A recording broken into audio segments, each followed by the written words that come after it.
الحمد لله نحمده ونستعينه ونستغفره ونؤمن به ونتوكل عليه ونعوذ بالله من شرور انفسنا ومن سيئات اعمالنا من يهده الله فلا مضل له ومن يضلل فلا هادي له ونشهد ان لا اله الا الله وحده لا شريك له واشهد ان سيدنا ومولانا محمدا عبده ورسوله اما بعد فقد قال الله عز وجل في القران الكريم اعوذ بالله من الشيطان الرجيم بسم الله الرحمن الرحيم ان الله لا يغير ما بقوم حتى يغيروا ما بانفسهم وعن ابي سعيد الخدري رضي الله تعالى عنه قال قال رسول الله صلى الله عليه وسلم لترفعن سنن من قبلكم شبرا بشبر ذراعا بذراع حتى لو نفروا نفروا قيل يا رسول الله فمن رواه الامام البخاري رحمه الله تعالى صدق الله العظيم وصدق رسوله النبي الامي الكريم ونحن على ذلك لمن الشاكرين والشاكرين اللهم صل على محمد وعلى ال محمد كما صليت على ابراهيم وعلى ال ابراهيم انك حميد مجيد اللهم بارك على محمد وعلى ال محمد كما باركت على ابراهيم وعلى ال ابراهيم انك حميد مجيد واجب الاحترام قابل قدر دوستوں نوجوان نسل ملک و ملت کے مستقبل کا ایک بیش قیمت سرمایہ ہے جس پر ملک و ملت کی ترقی اور تنقلی موقوف ہے یہی اپنے قوم اور اپنے دین و ملت کے لیے ناقابل فراموش کارنامے انجام دے سکتے ہیں ایک حقیقت ہے کہ نوجوان کی تباہی قوم کی تباہی ہے اگر نوجوان بے راہ روی کا شکار ہو جائے تو قوم سے راہ راست کو پکڑنے کی امید بیکار ہے نوجوان ریڑھ کی ہڈی کی مانند ہے کہ اگر باڈی میں ریڑھ کی ہڈی خراب ہو جائے تو پوری باڈی خراب ہو جاتی ہے اسی طرح اگر کسی قوم یا کسی معاشرے کا نوجوان خراب ہو جائے تو پوری قوم اور پورا معاشرہ خراب ہو جاتا ہے جوانی کی عبادت کو پیغمبروں کی علامت بتایا گیا ہے چنانچہ حدیث پاک میں ایک نوجوان صحابی رضی اللہ تعالیٰ عنہ کا ایک واقعہ نقل کیا ہے ایک نوجوان صحابی رضی اللہ تعالیٰ عنہ رات وہ نماز میں قرآن کریم کی تلاوت کر رہے تھے اور قرآن کریم سے متاثر ہو کر زور زور سے رو رہے تھے دوسرے دن حضور پاک علیہ السلام نے ان کو اپنی مجلس میں بلایا اور کہا اے میرے پیارے نوجوان صحابی آپ راتوں کو اٹھ کر اتنا نہ رویا کرے آپ کے رونے کی وجہ سے رب کے فرشتے رو رہے تھے یہ تھے دور نبوی کے نوجوان صحابی لیکن موجودہ دور کے مسلم نوجوان کے پاس سب کچھ ہے اگر نہیں ہے تو صحیح اسلام نہیں ہے صحیح ایمان نہیں ہے اور اسے اپنے لٹنے پٹنے کا کوئی افسوس بھی نہیں ہے اس کا لباس شرعی نہیں ہے اس کی جنس اور پینٹ ٹخنوں سے نیچے ہے اسے معلوم نہیں ہے کہ پیارے آقا صلی اللہ علیہ وسلم نے اس سے منع فرمایا ہے اور فرمایا ہے ما اسفل من الکعبین من الازار فی النار کہ ازار کا وہ حصہ جو ٹخنوں سے نیچے ہوگا وہ جہنم میں جائے گا یہ کسی مفتی کا فتویٰ نہیں ہے یہ کسی مولوی کا قول نہیں ہے یہ حضور پاک علیہ السلام کا فتویٰ ہے جس پر میرا بھی ایمان ہے اور آپ سب کا بھی ایمان ہے اس کے سر اور داڑھی کے بال شرعی نہیں ہے اسے معلوم نہیں ہے کہ پیارے آقا صلی اللہ علیہ وسلم نے بالوں کے سلسلے میں کیا ہدایات فرمائی ہے حدیث شریف میں آتا ہے نہا رسول اللہ صلی اللہ علیہ وسلم عن القضا حضور پاک علیہ السلام نے قضا کٹنگ سے منع فرمایا ہے یعنی اس طریقے سے بال کاٹے جائے کہ آدھے سر کے بالوں کو کاٹا جائے اور آدھے سر کے بال کو چھوڑ دیا جائے حضور پاک علیہ السلام نے اس کٹنگ سے امت کو بنا فرمایا ہے. اور آج کچھ مسلم نوجوانوں کو آپ دیکھیں گے کہ ان کے ہاتھوں میں طرح طرح کی کنگن نما چیزیں ہیں. انہیں معلوم نہیں ہے کہ اسلام میں خواتین کے ساتھ مشابہت اختیار کرنا حرام اور ممنوع ہے. حدیث شریف میں آتا ہے لعن رسول اللہ صلی اللہ علیہ وسلم المشبہین بالنساء والمشبہات بالرجال. حضور پاک علیہ السلام نے لعنت فرمائی ہے ایسے مردوں پر جو عورتوں کی مشابہت اختیار کرتے ہیں اور ایسی عورتوں پر جو مردوں کی مشابہت اختیار کرتی ہے. اور آپ اکثر مسلم نوجوانوں کو آپ دیکھتے ہوں گے کہ ان کے جیب میں موبائل ہے اور کان میں ایئر فون ہے. انہیں نماز کو جانے دے, اذان سننے اور سن کر جواب دینے کی بھی فرصت نہیں ہے. اور کچھ مسلم نوجوانوں کو آپ دیکھیں گے کہ ظاہر میں تو بڑے جبے کبے میں ہوتے ہیں, لیکن اگر ان کی تنہائیاں دیکھی جائے تو شیطان بھی شرما جائے. میرے دوستو, حضور پاک علیہ السلام کا فرمان سنا رہا ہوں.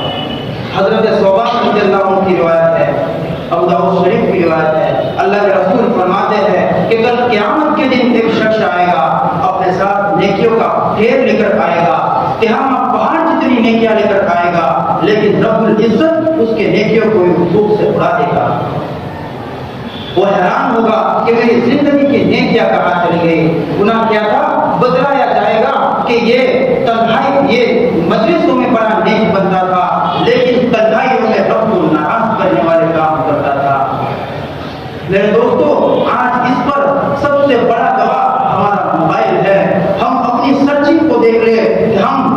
لوگوں کے سامنے کیا سرچ کرتے ہیں اور ہم اپنی تنہائیوں میں کیا سرچ کرتے ہیں. میں کسی پر الزام نہیں ڈال رہا ہوں, لیکن اپنی سرچنگ کو دیکھ لیں, میرے دوستو فیصلہ خود ہو جائے گا. آج کا مسلم نوجوان یہ حقیقت تسلیم کرنے کے لیے تیار نہیں ہے کہ شریعت نے انسان کو یہ حقیقت سمجھائی ہے کہ انسان کا وجود اس کی اپنی ملکیت نہیں ہے, بلکہ خدا وحدہ لا شریک لہ کی دی ہوئی امانت ہے. اس امانت کی حفاظت کرنا اور اسے اللہ اور اس کے رسول کے احکام کے مطابق استعمال کرنا اور اس سے وہ کام لینا جس کے لیے اس کی تخلیق ہوئی ہے, جس کی پیدائش اس کا وجود ہوا ہے, اور اس کو نقصان و ضیاع سے بچانا لازم اور ضروری کام ہے. صورتحال یہ ہے کہ انسان نے اپنے ظاہری جسم کی بیماریوں کو پہچان لیا ہے اور ظاہری جسم کو لگی بیماریوں کو دور کرنے کی فکر میں ہے, لیکن اس نے روحانی بیماریوں سے نگاہ پھیر لی ہے. وہ نماز چھوڑتا ہے, روزہ چھوڑتا ہے, سگریٹ پیتا ہے, شراب پیتا ہے, نشہ کرتا ہے اور والدین کے حقوق ادا نہیں کرتا, اور وہ انٹرنیٹ کا منفی استعمال کرتا ہے اور نہ جانے کیا کیا احکام اسلام کی مخالفت کرتا ہے. اگرچہ یہ ساری چیزیں غفلت اور سستی کا نتیجہ ہے, لیکن میرے دوستو, کیا اس کی وجہ سے اس کا دل دکھتا ہے؟ کیا اسے اس مہلک اور بڑی بیماری کے بارے میں احساس بھی ہے یا نہیں؟ غفلت تو ویسے اسلام کے سارے شعبوں ہیں. عقائد, احکام, معاملات, معاشرت اور اخلاق سب میں گراوٹ ہے, لیکن ایک نماز جیسی مضبوط اور اہم عبادت میں سستی یہ ایک غفلت, یہ ایک لمحہ فکریہ ہے. میرے دوستو, آج مسلم نوجوان اتنی کثرت سے نماز چھوڑنے کے عادی ہے کہ بس اللہ کی پناہ. حضور پاک علیہ السلام ہمارے لیے روئے, ہمارے لیے راتوں کو جگے, ہمارے لیے پتھر کھائے, ہمارے لیے فاقے برداشت کیے, محض اس لیے کہ میرا کوئی امتی جہنم میں نہ چلا جائے. وہی حضور پاک علیہ السلام نے فرمایا, نماز مومن کی معراج ہے, نماز میری آنکھوں کی ٹھنڈک ہے, نماز کفر و اسلام کے درمیان حد فاصل ہے. اس سے بھی بڑھ کر اللہ رب العزت نے فرمایا, نہ ان الصلاۃ تنہی عن الفحشاء والمنکر, بے شک نماز بے حیائی اور برائی کے کاموں سے روکتی ہے.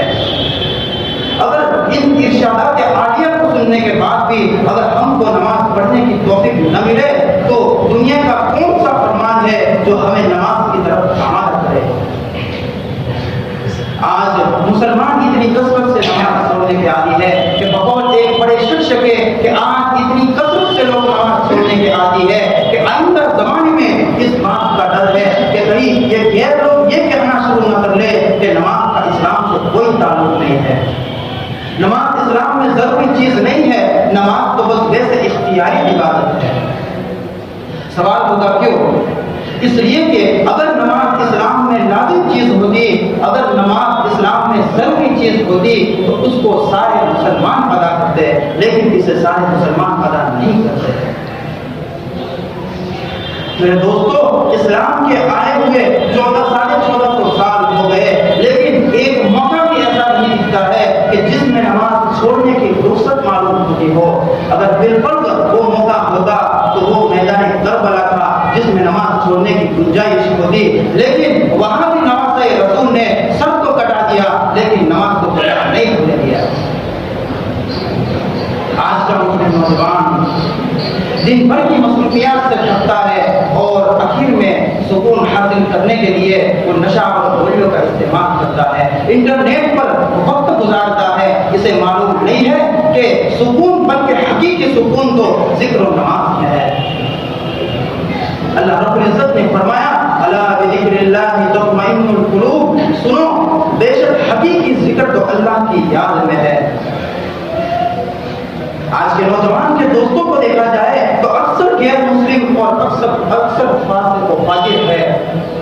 حالانکہ صحبت کا بھی اثر پڑتا ہے، اگر صحبت اچھی ہو تو اس میں اثرات اچھے مرتب ہوتے ہیں، اگر صحبت بری ہو تو برے اثرات مرتب ہوتے ہیں۔ اللہ کے رسول علیہ السلام سے کسی نے پوچھا کہ اللہ کے رسول اچھا دوست کون ہے؟ اللہ کے رسول علیہ السلام نے جواب دیا کہ اچھا دوست وہ ہے جو تجھے کسی نیک کام کرتے ہوئے دیکھے تو تیری مدد کرے، اور جب تجھے کوئی برا کام کرتے ہوئے دیکھے تو تجھے اس سے روک لے۔ میرے دوستو، آج مغربی ممالک سے آئی ہوئی ہر چیز ہمارے نوجوانوں کو لائق تقلید معلوم ہوتی ہے۔ اس پر فیشن پرستی کا ایسا بہت سوال ہے کہ اسے سنت نبوی میں کوئی خاص دلچسپی نہیں ہے۔ وہ یہود و نصارہ کی اندرونی سازشوں سے بے خبر ہے اور ناواقف ہے کہ اسے معلوم نہیں ہے کہ یہود و نصارہ کا سب سے پہلا ہدف مسلم قوم کے عقائد کو خراب کرنا ہے اور مسلم قوم کی اخلاقی تنظیموں کو خراب کرنا ہے۔ میرے دوستو، آج کے اس پرفتن دور میں اگر کوئی صحبت کے لائق ہے، اگر کوئی دوستی کے لائق ہے تو وہ علماء حق کا گروہ ہے کہ اگر کوئی بندہ اخلاص نیت کے ساتھ اور صحیح نیت کے ساتھ اپنے آپ کو کسی بزرگ کے حوالے کر دے تو انشاءاللہ اس دنیا میں بھی کامیاب رہے گا اور آخرت میں بھی کامیاب رہے گا۔ اللہ رب العزت ہم مسلمانوں کے نوجوانوں کو صراط مستقیم کی ہدایت عطا فرماوے اور ہم تمام کو ہدایت تامہ عطا فرماوے۔ اقول قولی ھذا استغفر اللہ وآخر دعوانا ان الحمد للہ